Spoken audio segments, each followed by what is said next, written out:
Hollow Knight is a venture into Hallownest's depths, a methodical descent ever deeper into the quiet stillness of a long-dead kingdom in a desperate attempt to understand why this civilization fell, what possesses only some of its bug citizens to revert into unthinking and violent insects and not others, and what it is we're even doing there. There's no concrete answers to be found, or a set path to follow. There's barely a discernible objective for almost the entire game. It is a story built around curiosity, only rewarding snippets of Hallownest's fascinating history to those who venture for no other reason than wanting to do so. It's one of my favourite games of all time, and its sequel, Hollow Knight Silksong, is even better. In some ways, you can tell that Silksong started out as an expansion to the first game. It plays largely the same, and longtime fans will fall into the familiar rhythm of pogoing off enemy heads and deadly saw blades with downward slashes, frantically healing during brief breaks in an unforgiving boss fight, parrying an attack with a well-timed slash, and breathing a sigh of relief upon reaching the next bench and setting a new spawn point. But it's not all exactly the same. Hornet's downward slash is initially her trademark diagonal dive, but you can change it later, for example. But Silksong feels like more Hollow Knight. The rhythmic, acrobatic nature of combat, rewarding feeling of success from defeating a tough-as-nails boss, and sense of wonder at discovering that there is, in fact, another area to explore, are all here. Team Cherry created a superb gameplay loop in the first game, and that fantastic formula continues to shine in Silksong years later. Silksong brings focus to this loop, however. While a lot of people, myself included, really liked how the first game encouraged you to enjoy being lost and finding wonder in the unexpected beauty of a haunted but colourful world, plenty of folks wanted more traditional structure, and Silksong provides that. Every main objective has a waypoint, hub areas advertise optional side quests on glimmering quest boards, and an in-game menu keeps track of every quest you have and where to go to start or continue it. In terms of navigation, it's far easier to get to the end of Silksong than Hollow Knight. You always have a clear idea of the direction you need to be going, so the flow of progression is consistent from start to finish. Hornet is far more nimble than the first game's unnamed vessel as well. She can grab and pull herself up ledges and heal in midair, for instance. And while she gains the traversal abilities that the vessel did, like a double jump and wall jump, she gets a whole lot more, like sprinting, a grappling hook, and gliding. The platforming challenges are subsequently not as unforgiving as those in Hollow Knight. Silksong makes running and jumping far more fun and fulfilling. Hornet has more moves that she can perform in mid-air to reorient herself and potentially save a bad jump. And there are more safe spaces and spots to heal between platforming gauntlets. It's still not easy, but a mistimed button press is less likely to frustratingly set you back 5 minutes and cause you to contemplate throwing your Switch across the room. Breathe easy. Silksong doesn't yet have anything on par with the Path of Pain, and this is not me advocating for you to add one in an expansion, Team Cherry. I enjoy being happy. Much like mission structure and traversal mechanics, combat is better too. Because Hornet is faster and possesses far more options when it comes to dealing damage, enemies are subsequently stronger. Silksong's combat tempo is quite fast once you get out of the starting areas, and only gets faster as you venture further. But the game does an excellent job of easing you into this challenge, introducing new enemy types piecemeal so that you're not overwhelmed. There's still an element of strategic back and forth, but there's less waiting and hiding in Silksong. Hornet feels like a deadly hunter with her speed and power, and you're incentivized to be precise in your aggression. She cannot take many hits, but you need to get in the fray and land some hits of your own to build up the necessary silk to unleash her hardest-hitting skills and heal. Fights often feel like a series of dances, especially against the more humanoid bosses, as their fights emulate fencing-like duels.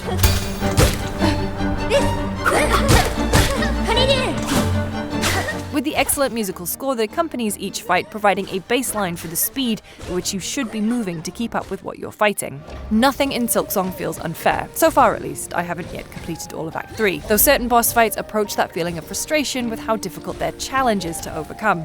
The game is certainly more unforgiving than Hollow Knight when it comes to defeating a boss. Rarely does a loss put you right back into the action to try again.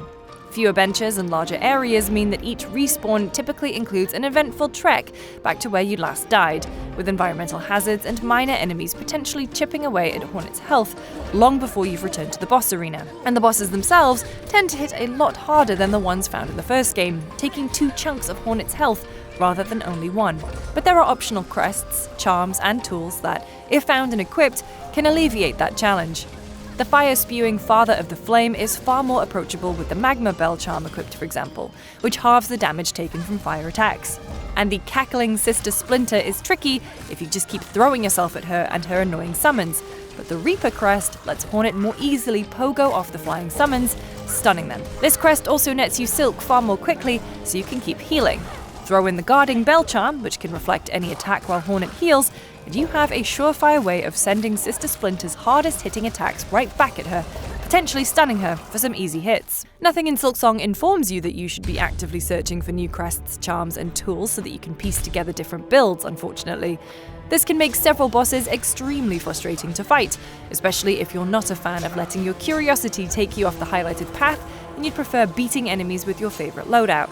The two most frustrating early game examples of this, Moorwing and the aforementioned Sister Splinter, have been adjusted with post-launch updates, so this qualm may be squashed. I can't speak to what it's like to face them now, having beaten them long before that patch dropped. The biggest improvement Silksong has over its predecessor is its hero. We first met Hornet in the original Hollow Knight, a warrior princess born of one queen, taught to fight by a second and raised by a third. Hornet is one of the fiercest bosses you face on your journey, but also the only ally you have who clues you in that a great and terrifying secret lies at the furthest depths of the Hallow Nest, a truth hidden away long ago by the king who failed to protect his people from a pandemic. With her help and guidance, you can prove a more worthy hero than the arrogant king who tried and failed to save himself, uncovering and facing the source of the infection that now grips Hallow Nest. A huge part of Hollow Knight is the slow realization that Hornet should be Hallow Nest's savior. She has the knowledge, battle prowess, and royal obligation of 3 queens behind her, the blood of a god flowing through her, and is presumably the last descendant of a once great tribe of spider mages who could weave together powerful magic. Her qualifications far outpace the unnamed and meager vessel that the player controls. But she can't be the one who saves Hallow Nest, because she's a person with a mind, a will, and a voice. She was loved and raised, and thus cannot ever be a true Hollow Knight. The aspects that make her special make her a liability to the home that needs her. Silksong gives Hornet an opportunity to use her upbringing in a place where it can have a more positive effect.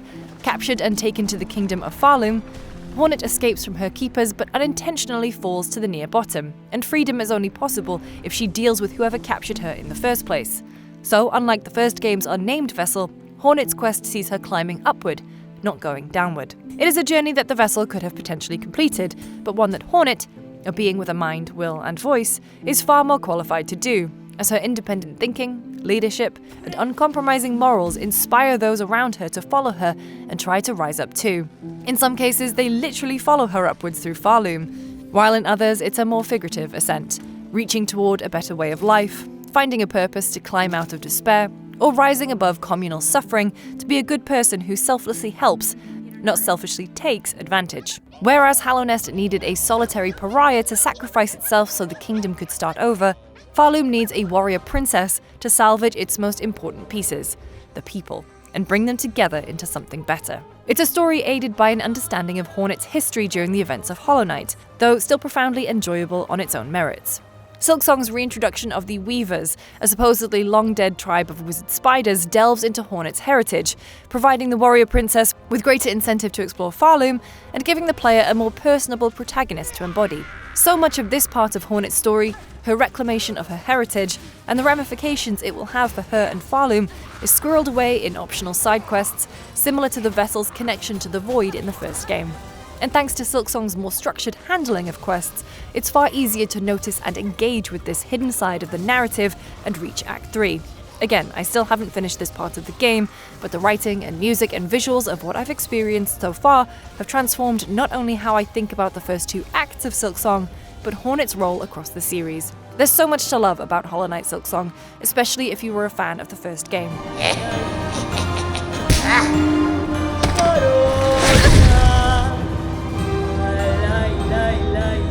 The sequel better focuses the narrative with guided exploration and eases the frustrations with the first game's platforming by making the protagonist far more acrobatic. In many respects, that makes it a safe sequel, as much of the game is merely a more polished, approachable, and fulfilling take on what worked well before. But that first game is one of the best metroidvania titles out there, making the sequel equally essential. the wait for Hornet's story was more than worth it.